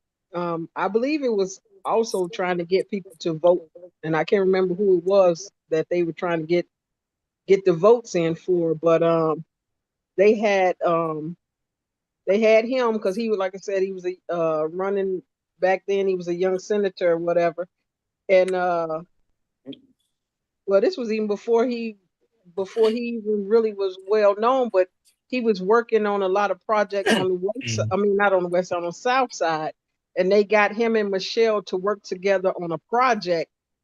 Because she was saying she really didn't even like him at first. That wasn't her, you know, that wasn't like her type of fella. Right. But when the woman say that, you know she lying, so we can't even take that. That's a lie. Well, and she said, and then once they started working together, and he asked her out, and they started dating, she started seeing, you know, how he was, you know, he was real cool. Yeah, but that they were working on projects together on the South Side of Chicago. Well, they both had already finished law school. They were both attorneys at that time. Yeah, so they was in a law firm, I think. Somewhere around Hyde Park or what have you, I think it was. But but no, I mean I do agree partially that, but I can't say she was like a Nancy Reagan. Obama would have been Obama regardless. Michael Jordan would have been Michael Jordan regardless. I do believe in those things, but you know, Dre say strong woman is a good. Man, listen, that's what Dre say. I don't know. That's what I was about to say. I don't know about that, man. I don't know, man. Man, listen, as a man that I want to get married, and one of my biggest hesitations about getting married is that, number one, that is the two biggest decisions you're gonna ever make in your life is who you have your kids by and who you get married by, and you be lucky if that person is one and the same, and that turns into a fruitful relationship that's everlasting. You know what I mean? But I'm so apprehensive because I want a partner that I know will help shore up my weaknesses and vice versa, and be able to be a strength in time and need. And I'm like, listen, I don't want to make this lifelong decision, and I don't feel confident that's the type of woman that I have with me. You gotta already be that guy to fix that anyway, bro. You ain't gonna. You feel me? Yeah, you can. I think then you think about definitely it. who you Obama destined met to be. her. He met her in her 20s, early 20s. So you could build on that. You know, you're never gonna meet a person like those things take building. You know, you don't just get to those spaces, bro. I agree. Alhamdulillah. I tell you this. They say the best time to meet somebody to try to like college time, because you both are in school, you both going, you know, learn. You're both broke, on the real, you're broke. You don't know. Yeah. What's going on, guys? What up, Walter? Crying giant. Come on. Oh, me. So this weekend is dangerous. Yeah. Okay, for sure. Hold on, You said y'all. this weekend dangerous? Why they killing folks? Yeah, a lot of people. Yeah, hold on, real quick. Mr. Glover wants to say something on the topic about a strong black woman, and this is from his experience. Go ahead, Mr. Glover. I'd like to say I've been married to my wife for 52 years. We started out as a young couple together. We had nothing. How I got into community work when I moved into Galewood, I used to always complain about, I don't like this, I don't like that. And she told me, if you don't like it, do something about it. And I've been doing something about it for like 40 years. And she's at my side. And we have went through thick and thin together, and she's never wavered. Even when I had endeavors that may seem stupid, she still supported me. And she supports me today. And black men, I want to say this. If you look at your history, it's been the black woman, and even today, that's been in the forefront in our movement to progress in life. So a strong black woman means a lot. One, you better keep her. Yes, because they don't come every day. Because a strong black woman, she don't just think of herself. She think of you. She think of her family. And believe me, when the going get rough, especially when you're young, don't have no finances, and she's still sticking with you and out there battling with you, man, you got you something. And when you get a good woman, anything that you want to accomplish in life, you can do it. Now let me ask you, my brother, did you meet that queen in Chicago? You know. So that's the key there. That's the key there. In Chicago, you ain't gonna find that. What you found, none of y'all found y'all women's in this city. About that, because I believe in this. What's for you, the Lord to you. You don't have to look to it. Because first of all, women choose us. We don't choose them. Yeah, but we pick though. Women choose, we pick. Brother. When you be thinking about, women choose us. We don't. Yeah, we pick. No. Women choose us. Men choose who to marry. Well, I just tell you, brother. I agree though. A woman don't never dictate marriage. We know who we want to marry as soon as we meet you. I just say, he ain't lying though. He ain't lying. I'm not gonna argue. Be a man, and you'll find a good black woman. That's all I gotta say. He said, "That's it." He said, "Put yeah, your but nah. But that man made a solid point though, because you right. Women can choose, but who gets married is chosen by the man though. That's 100% fact though. Ain't no running for that. It's chosen or is accepted. Man. Because again, the woman still has to accept. Oh, come on, man. All right. Think about it. No, you're right, though. No, you're right. You're right. But a woman don't choose marriage. It made me think about myself. I was like, he absolutely right. My wife found me. And we had been around each other for years. And she chose to date me. And I'm like, I knew who she was. And she asked people and chose to date me. Did she want to marry? Yeah. I thought you said you had an arrangement, Steve. I thought you said y'all families knew each other. Y'all pretty much was under the arranged act. No, I won't say my family didn't know her family, but they was kind of indirectly. But the reason it was like arranged because we actually lived together since we were like 19 years old. You know, we had an apartment, and the apartment was in the family building, which was her family. So they kind of like they were like surrogates for us to make sure that we were always on the right track. Because one thing that we had said, you know, she was going to school at Columbia, I was going to school at Triton and working, and she, you know, so we wouldn't really had a lot of time for each other. And we were gonna get an apartment, and her grandmother said she asked could we rent the apartment that she had. And she was kind of reluctant, and then she says, "Well, I'd rather do this because if I don't, you guys are going to move away, and then I'll be worried every day about what's happening, how can And I understood that. It was kind of like, you know what, this puts me at ease. I could see how you guys are working out and developing. She kind of knew we were going to get married anyway. She knew that.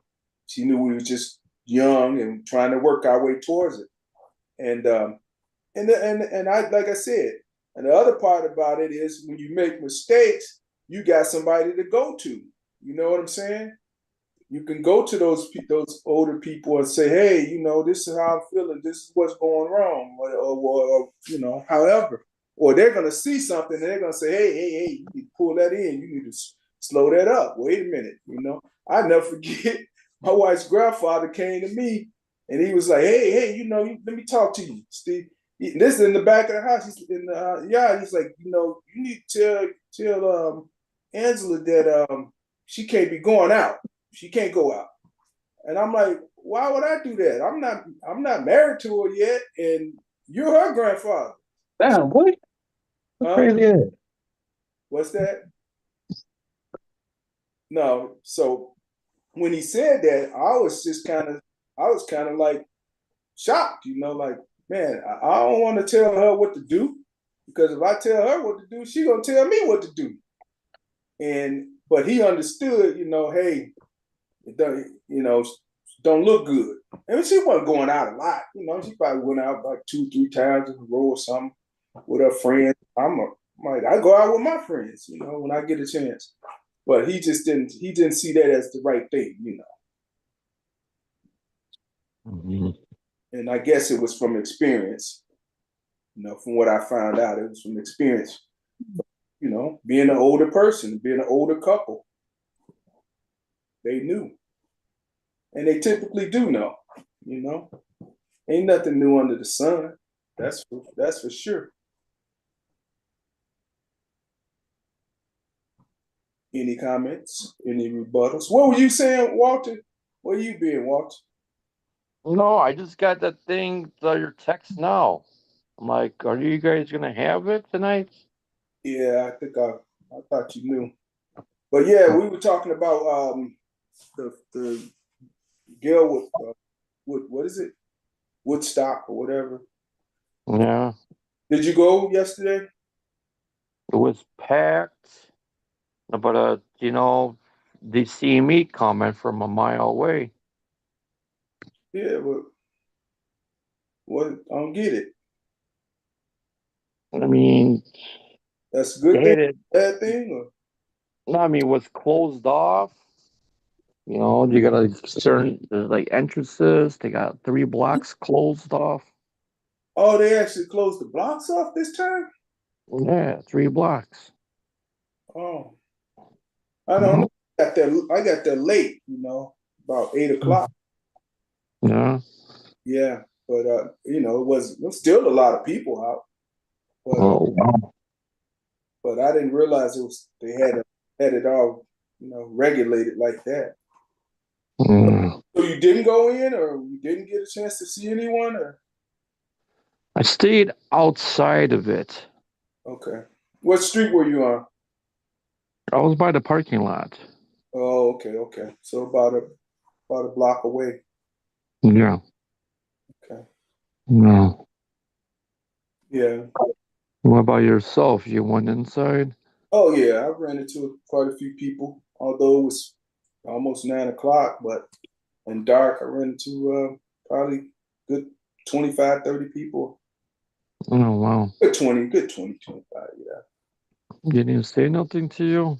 Oh yeah. I saw your buddy Steve Green. He spoke, but he was like, "Hey there." I'm like, yeah.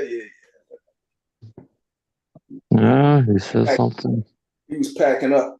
They were packing up at the end. I'm like, hey, whatever, man. Oh wow.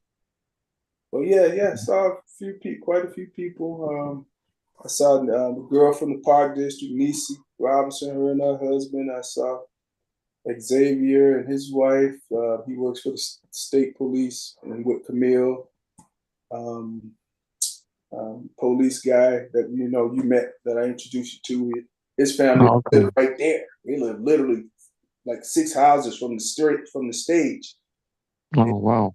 Over there, Mr. Foster and his family, the teacher, lives across the street from the school where he taught at Sayre. Few neighbors on the block, here and there. My neighbors, when I got home, the little kids next door wanted to go back over there with me, and I'm like, I'm going now, but they had pajamas on, and I'm like, they were like telling their dad, we want to go. And then it was Steve, and then he said, you could take them. Then he's like, no, I'll come back up there. So they came back up for the last 45 hour or whatever. Oh wow! Came over with her daughter and her fiance. Saw some kids that knew my kids, and I seen quite a few people. Although it was late, it was really late. People were still walking there. People were walking all the way from Narragansett, Nagel. They would come. Oh wow! Yeah, there was families of people, but hey, they enjoy it. That's cool. Some people were complaining because they said we didn't see the alderman here, but I can understand why you probably didn't show, because they're not happy. A lot of choice words I was hearing coming out of their mouths about them. Wow. What's that? No, I said Walter's not running for anything. No, I'm not. How come? What'd you say? What was that? You got off the game already, Big Walt? I mean, would you want me to run for something again? Hey, man.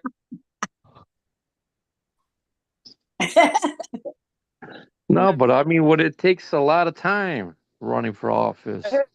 Man, you should have thought about that before you decided to get in, man. Once you in, you in.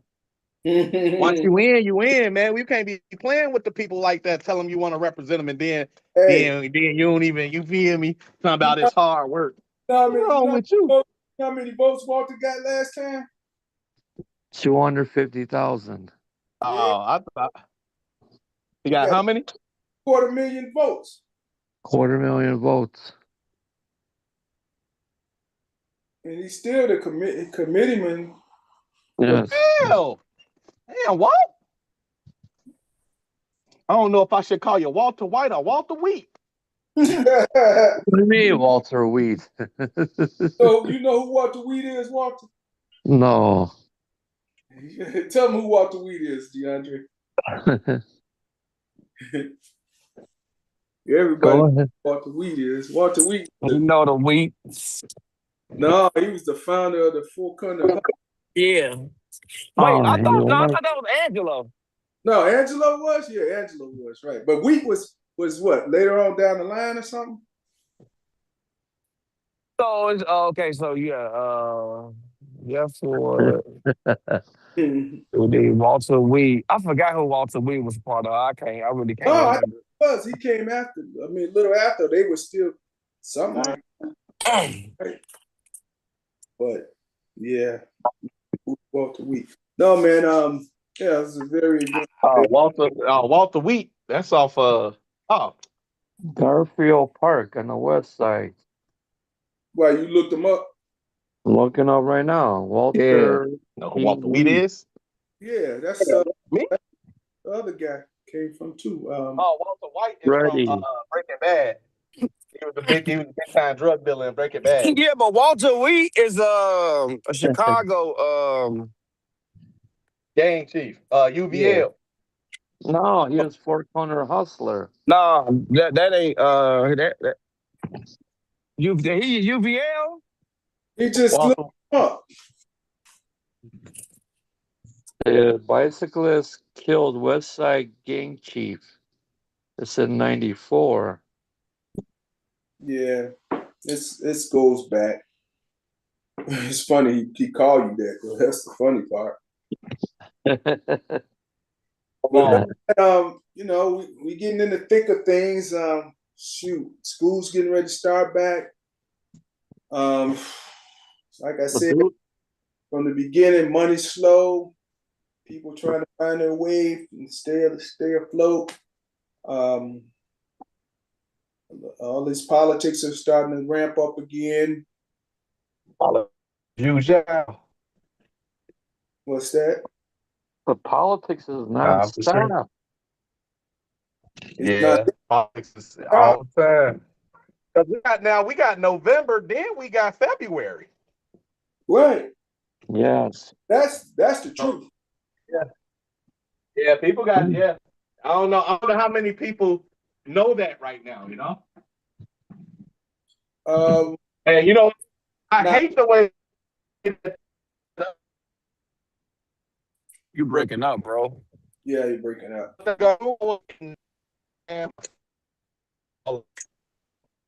You breaking up, dog. Yeah, you're out of the range. But hello? Yeah, we're here. Hello? Yeah. All right. Well, now what I was saying was inevitably having that November and then February election creates fatigue, and people are less likely to come out in February because they're gonna be like, well, damn, I already voted, you know. So I expect lower turnout, you know, for this February's election. Yeah, because what does it say historically? I mean, have you looked up historically? How 30% come out. That's it. Yes. Well, actually, 30%. Yeah, that's about the regular. Yeah. All of Chicago, 30%. What the hell's happening? You know that, right? There was a really low amount. It's less than. Because people are sick of everything. You know, you double this up. You know, having it this close. You know, people are just saying that they just voted. Right. So that's what I'm saying. People gonna be like, damn, I just came out and stood it, and then it's February, so you know it's gonna be, you know, November is less cold than February is, man. Yeah, you know how that's gonna go. Yeah, so die-hard voters will come out in February. You know. Yeah, that's true, and that's the mayor and the automatic election. And yeah, so the die-hard people will come out in February. A lot of people sit home, and then the tax is going to come out like in September. So I don't know what motivates people. If none of this motivates anybody, I don't know what the hell does. Wait, what's supposed to motivate people to go vote? You know, look what's happening in Chicago. All these people dying this weekend. I think people are very numb to that, you know. I think people just so numb to it. I don't think people care no more. I'm seeing videos on the red line. Cops are on the platform. People are getting lit up right in point blank. Oh yeah. Yep. No, we got a huge problem because I ain't gonna lie. I seen a montage of New York crime, and it was just nothing but just. Yeah, I know a lot of people be look for, like, you know, black people doing stuff specifically, but it's just too much of that, like, you know. It's crazy. But why are they killing people for what? No money or what's going on? I mean, it's definitely a poverty issue. You know, this is all. I always say this. Everything stems from reparations. Everything.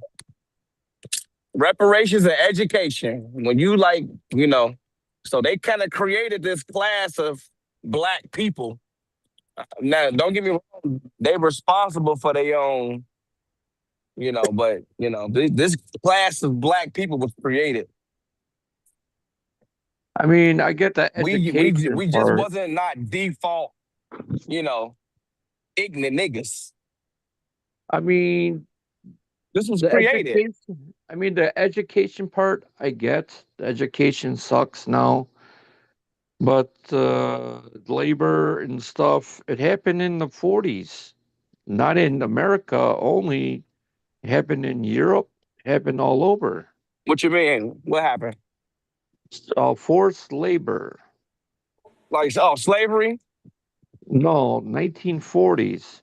Forced labor against the Nazis. Okay. I mean, it's like different kind, but this is in the factories building up more machines.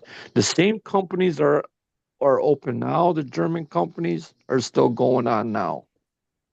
Back then was forced labor. You gotta. Yeah, but right, I understand that, but you got to understand, when the Germans and the Irish and all of those people came here, the white man in America at that time didn't look at nobody that came from other countries as white. Now they do, so it's easy for them to blend in. Black people, we can't blend in at all. You black, so and we built those things that you talking about. You know what I'm saying? But they got burned down. They got tore down, repeatedly. So then when you back a cat, an animal into a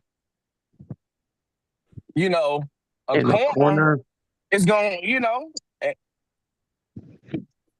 and so when you do it to a group of people over a long period of time, you're going to get unruly black people, unruly Hispanics, and white people. Mhm. And you I saying that mean, sometimes you saying that to after a what? while, I thought you was talking about the crime. I thought Walter was asking like, why is it like that in our community? Like, why people? He said, why people shooting? No, People broke, they're educated. That's I it. know exactly what Walter was talking about. The guy Oh, with the red line, and somehow law enforcement was already down there. They just patrolling or something. The guy was right in front of the one officer. He was fidgeting in his pants, and the cop was there. Then the guy just takes off and runs towards a group of people, no more than three, and he just starts shooting the guy in the head. And yeah. the cop did. huh? The cop did, or the other guy, the bad No, guy. No, it this is was a the bad bad guy. Oh, right. He runs towards where you go up the stairs or something, and yeah. he shoots the guy in the head, and he shoots another person. Now, by the time 10 cops that were already down there, they run towards where they heard the shooting. All the people on the Oh, crazy they did. run away. Matter of fact, the guy ran with the people, didn't he? Yes, he did. He blended in. I do not know who he is. What's happening? Oh, yeah, I got a few minutes. Yeah, Yeah. he's on 79th Street. And Yeah, warm it up. train or back to, stayed on the platform somewhere. All right, let's see. And they went Oh upstairs. wow. They went up Black the stairs. dude, black guy. Mhm. You sure? Yeah, they had a video. You sure the guy was black? They had a face. The one on I saw was blanked out. Man, there's so many commotions. There's like police in the camera. I Right. mean, is this the guy just filming this stuff? Is it stage half the stuff or what? No, that wasn't staged. No way. No, I mean, this guy just filming everything like the whole time. Even the guy was shooting him. I mean, what is he doing? No, Somebody Guy always was, filming. it wasn't staged. But no, there's the red line, the green line, the blue line, all of them, they have some issues that need And to. it's all mostly in the black areas. It's just like you can't go into black areas. You feel me? Like I just was got some food Oh, baby, how you doing? from Chicago Avenue and Hamlin, and I'm in Niles, and it just looks like a straight hellhole. And I'm just like, I can't believe I How live are that you? way. Yeah, finna do it. Somebody background. Somebody got talking in their background. Where'd you get food? Where'd you get the food from? Brunlows. Oh yeah, that's the place there. It looked like Oh a shit! You know what? straight Did your brother cook, Steve? hellhole. No, not Where you live by? I'm in Niles, bro. So that's a big difference. Man, Oh, listen, what? man. It's always non-Chicago people that's always talking about Chicago. Y'all gotta get on him for that, man. Y'all need to get on him for that. No, but Chicago has the best food. Nah, fuck that. I'm talking about he always come and eat our city bad, trash here. Well, he ain't even from here. Yes, y'all my birth on this show certificate. and I say was this. born in Weiss Memorial Hospital, the heart of Chicago, the home of Al Capone. Man, Weiss you wasn't is on born the in north Cook side. County though. That's Weiss where it is the count north at. side. Yes, that's the Nah, home where of it count at is Chicago. Cook County. That's If Cook you weren't born in County. Cook County, no, at That's Cook Cook County. County. All right. Oh no, Everybody we was don't. born No, at we Cook got County. class up north. No. Bottom line, I would never be born in Cook County. Bottom line, you came back home to get you some home food. The food was good.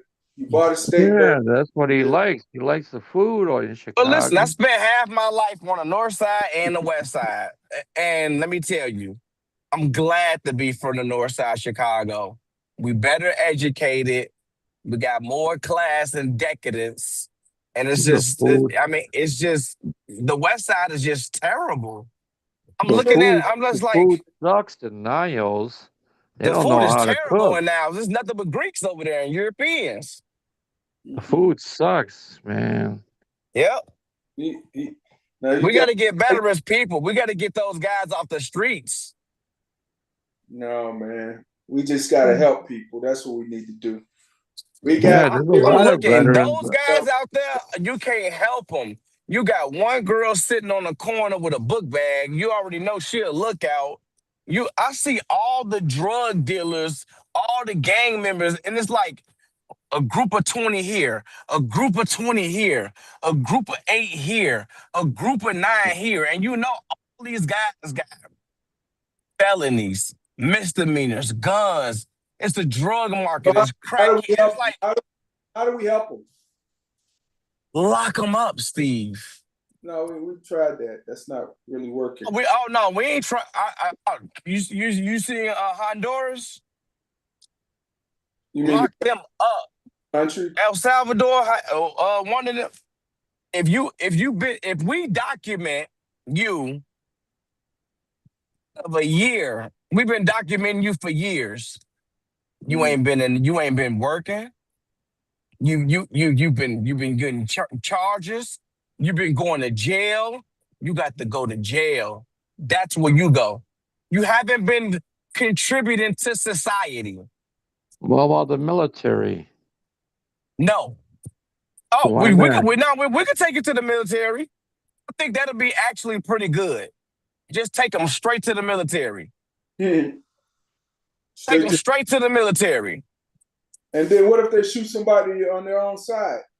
When you go through, Steve, boot camp and buds, it's meant to break you. See, but the difference is you forced to be here. So you got to pass. You got to pass. One thing about our military is why we got the greatest military in the world. Yeah, we will break you. For sure, for sure. Because that's what they did in Vietnam and World War II. You know, you're going to go to jail or you pick the military. Yeah, and to me, I think it should be mandatory 2 years. It should be a mandatory 2-year service, getting out of school. That's how you fix all of this stuff going out. You know what I'm saying? That's how you fix all this crime. No, then you learn a trade in the military. Yeah, but you learn your trade in your 2 years doing your military service. Something like that. You serve the military and the trade you want. And we ain't doing no African American studies. We don't study stuff like that here. No. Don't even say African here. You said no African. Just I study. mean, come on. The law said, well, get these African studies and that stuff ain't gonna help you.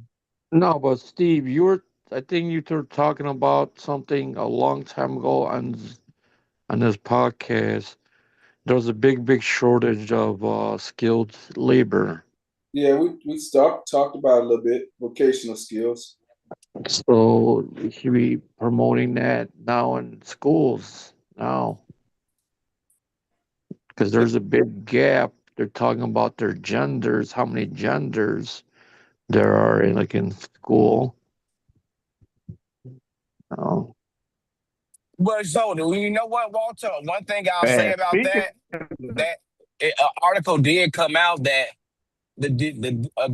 some of the people. I'm not saying every politician, but the Democrats and the Republicans was all in on it, causing that divisive divide.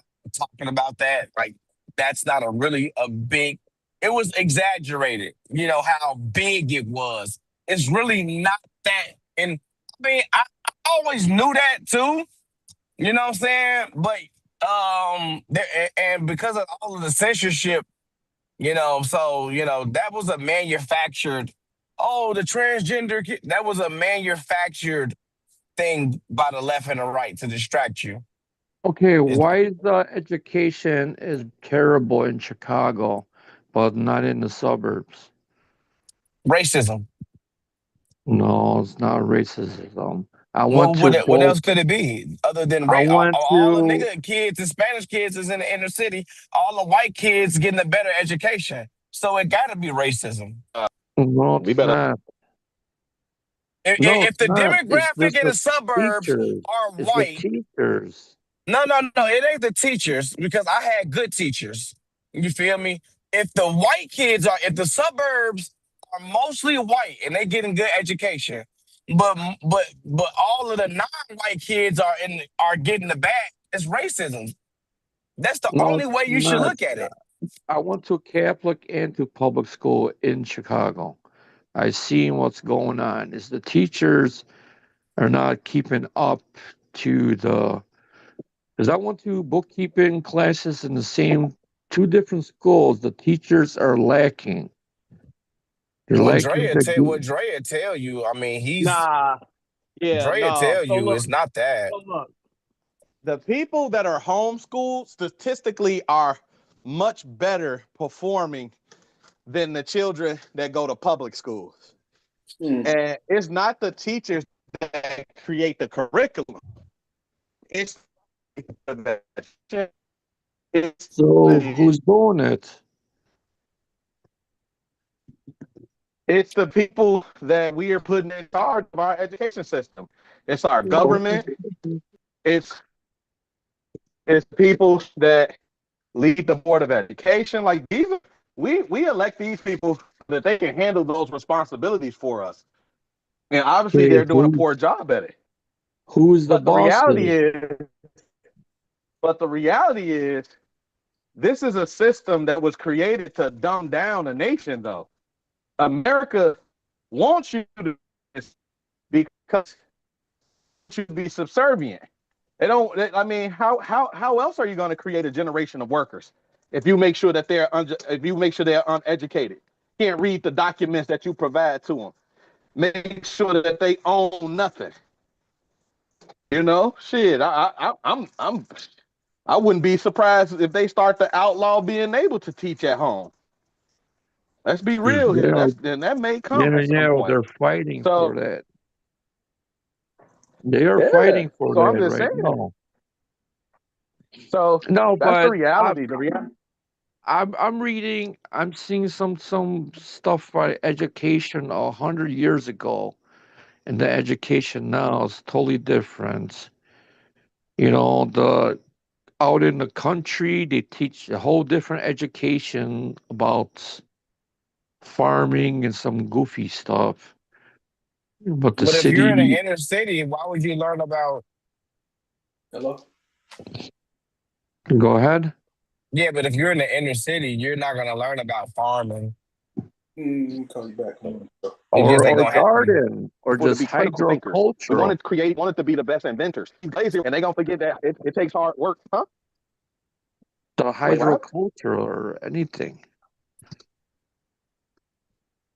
Wait, I don't Yeah, know. I mean, the problem is to me, I feel like the real issue is, guys, this is the number one issue that I see that differentiates like say from Dre on me and Dre's lineage on back to y'all's. It stops with us. Like America had catered to kids. I don't know if y'all remember the 90s, but they catered to kids. It was like TV shows and cartoons and do you know where your kids at? Like it was, Calvin at McDonald's getting a job. And so once they stopped catering to kids and we had Nick at Night, we had night, cartoons and TV shows where they didn't show cartoons all the time. And they stopped doing that. They stopped catering to a younger generation. Yeah, speaking of the black, our shows had nothing but history. We setting up there. We listen to Arthur. Arthur was black. Every you walk the street, everybody. Yep. You breaking up bad too, bro. I mean, there's a lot of inventors. I mean, invented what? Peanut butter or everything else. AC.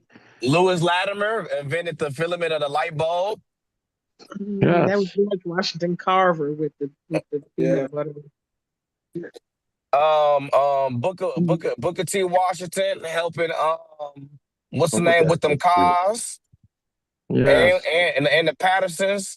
We had the first black car. I ain't said we the first to make cars, but we had the first black Yeah, Patterson. Yeah, the Patterson cars. We had cars too. We came out of slavery with 3,500 patents, but the white man stole them all. Yeah, I ain't gonna lie. That's my biggest issue with the civil rights movement, because like we had our own bus routes. We had hundreds of buses, or maybe 100 buses, but we were fighting to ride their buses. What? What is this? You got your own bus? Oh Man, yeah, but you wanna gotta ride think, next to you. They was but you gotta think, bro. Like you gotta think they was like, man, they probably was doing all type of bureaucracy and messing with the routes. Like they just not gonna let black people just have their own route. Like it was gonna be some obstacle that they put in the way, bro. Otherwise, we still would have had it, bro. Like look at that famous banker was in Chicago. You know what I'm saying? They wrote a book about him. Who, Lewis Latimer? He was on the South Side. He had a first bank in Chicago. It was a successful bank. What happened to it? Probably died. He didn't, pass it on. So look at that one guy. He just died recently. He was a billionaire. He was black. Yeah. Famous guy too. Johnson & Johnson. He had the Johnson hair care products. Yes. He was black too? Yes. And his I think they had the big corporation on, I think it was off of 87th, off when you come right up off the expressway. One Johnson warehouse, and they made the products there. We had the Afro Sheen and I remember I can't remember all of them, but I know one was Afro Sheen, and then we had that blue grease. Magic. What's that Duke? Oh, But yeah, Duke, yeah. he was a millionaire. He made a lot of products for black hair care products back then. Look at that movie from NASA. There was a true story. Um, You know, without their help. The women that worked for NASA. Yeah. Women for women, yeah.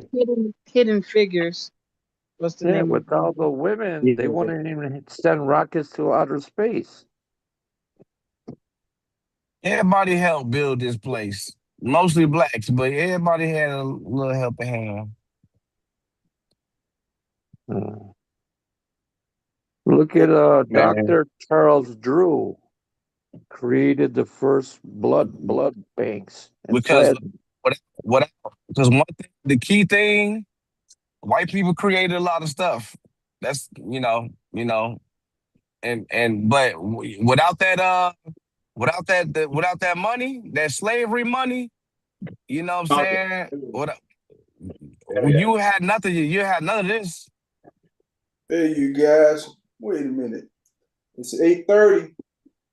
Yes, it is. And late. I'm coming in late. But yes, sir. I got to get up and take my daughter to school tomorrow, first grade. Yeah, it's getting there, man. Anything you want to add? The first day of school for CPS. Wrap it up, y'all. Yeah. You want to add, DeAndre? Potato chips. Yeah. Bear, you just jumped on. Yeah, go first grade tomorrow. What happens tomorrow? Ayala, my daughter's going to first grade tomorrow. I'm taking her back to CPS for the first time in like 3 years. Okay. Yeah. Nice first grade. Was it a We're massive gonna fight? talk to her. That's the beginning of a journey. Yeah. First grades. That's a long journey. Anybody else got anything they want to add in conclusion? Oh, we didn't talk about data centers by the O'Hare Airport. Gotta figure that out next time, man. We'll be here forever with that one. I'm not doing that one, bro. That's a long one. Cause that's problems on top of problems, if you ask me. Data center. They just took $100 million tax money. Who did?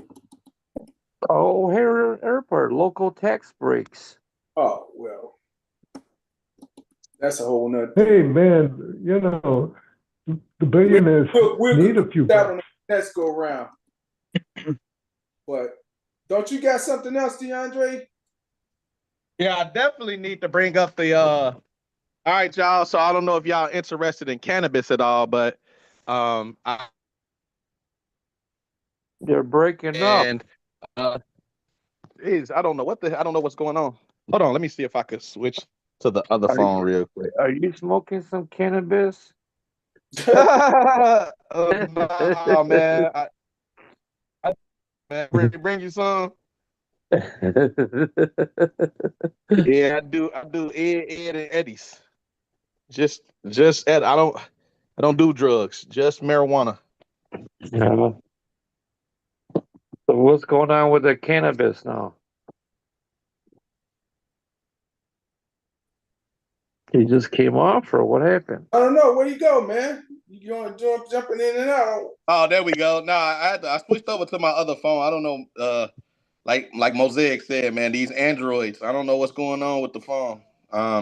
Either way, so what I was saying was, for those that might be interested in the cannabis industry, I'm doing the next workshop over at NAC, and we're doing it Friday from 7 p.m. to 9 p.m.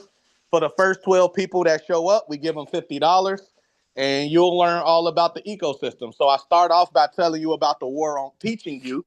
It's all about education. So we teach you about the war on drugs. How do we get in the position that we in now? Then we move to legalization and knowing your rights now that marijuana is legal in Illinois. Then we move to business opportunities and funding streams that have come as a result of the marijuana taxes. Then we move to advocacy, talking about the politics of it all and what we can do as people. We want to see something different in our community, and then we ended off with equity, basically tying the bow on everything and saying, okay, if we reach equity status, especially utilizing cannabis, this cannabis system now, what would that ultimately look like for our community? So, about an hour and a half presentation with a couple breaks. Again, we'll have food.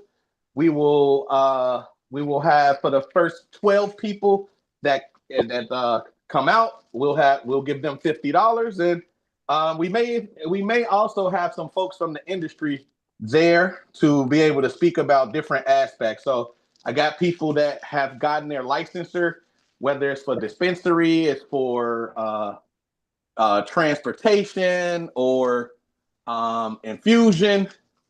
I also have a gentleman that's come out to several of these now. He has an organization called 773 Grow, and he shows you how to cultivate the plant. For my green thumb people, yeah. So yeah, it's been a cool event so far. This is the 5th one. I'm doing 10 all together, and so we're bringing it to NAC. What is this, Friday? It is this upcoming Friday from 7 to 9 p.m. Where at? At NAC 5730 West Division. There's parking over there? I don't know. You got to ask Steve. Steve, there's parking? Okay. He said, okay. Any parking, Steve, over there? You should be good in the evening. Hopefully they're not doing any more construction. Yeah, what happened with that construction? They finished it, but they haven't paved the streets yet. Yeah, why are they so slow this year? Oh man, they're talking about October or something, but haven't been working on it in front, so yeah, it should be good. No, they're taking forever. I know. I guess the only other thing I would mention too is just the fact that obviously we're in an election year. I am running for re-election. Me and Arewa are slating together, so my petitions have her and my name on it, and we are looking for a third person that might be interested. And again, it's for the 15th district council. So I can't do it. I live in the 25. Oh man, yeah, we'd have brought you on. We'd have slow walked you through what you need to do, but we'd have got you right. We'd have got you right. Yeah, I know. Yeah, so but I got my petitions, and I'll be popping up to different block clubs and all that good stuff, and just coming through anyway to come get some signatures. So I mean, isn't that girl still running in the 25th again? Angelica? Yes. Yeah, she's gonna run again. She got a slate or what? Nah, she's been looking. That's what she wants to do. She's looking to slate. She's also looking for people that might be interested. So, damn, what the hell? Yeah, a lot of us. I mean, I'm gonna be honest. The position itself, very unglamorous position. We didn't get a lot of support from the city or otherwise, and a lot of people had misconceptions of what this position would turn out to be, and I think a lot of people were discouraged by what it actually has become for them. Not me though. I have some things that I really want to get past, so I want to make sure that I leave out being able to get those things accomplished, and then a good solid foundation for the next person, whoever gonna come. So I'm running one more time, then we gonna move to something different. Yeah, you're gonna run for alderman next? Yeah. I mean, unless something else, I really want higher office. I've always said that I want to be a U.S. senator, and that's not something that I'm wavering from. And so, yeah, I am going to seek higher office. I want to make policy that improves our lives. We need people with common sense to go in these positions. That's legit from it. You know what I mean? So, yeah, it seems like there's no common sense at all no more.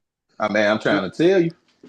So I definitely got very high aspirations for office, and yeah, I'm gonna do this one though because I really want to get a couple things passed, and then I'm gonna go on about my way. See, I seem like I met almost half the people on this, but I never seen Monk. You ain't gonna never see him. You ain't gonna never see him, man. If you see Monk, man, that means you did something wrong, man. He a shadow, man. He a shadow. He a shadow. Yeah.